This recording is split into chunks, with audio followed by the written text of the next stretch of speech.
दरम्यान नवनीत राणांनी चंद्रशेखर बावनकुळेंना टोलाला गावला आहे। नवरा बायकोमध्ये बाहेरच्यांनी बोलू नये असं नवनीत राणा म्हणाल्या।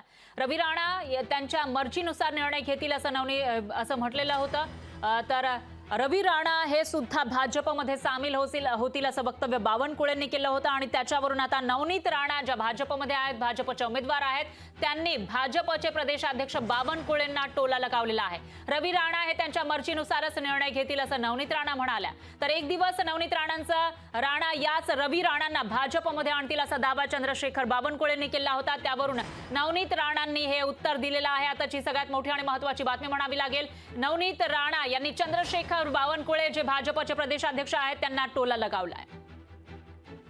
आपल्याला एवढंच म्हणू शकते, मी रवी राणाची बायको म्हणून आपल्याला सांगते की मी ज्या पक्षामध्ये भारतीय जनता पार्टी मध्ये आज कार्यकर्ता म्हणून आहे, माझे नेते अमित शहाजी, मोदीजी आणि देवेंद्रजी आहे, मी माझा निर्णय स्वतः आपले इच्छाप्रमाणे घेतलेला आणि त्यांची मर्जी अनुसार ते आपलं निर्णय घेतील।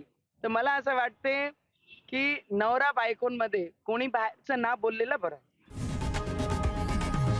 लोकशाही मराठी ऐका, पहा, जागरूक रहा।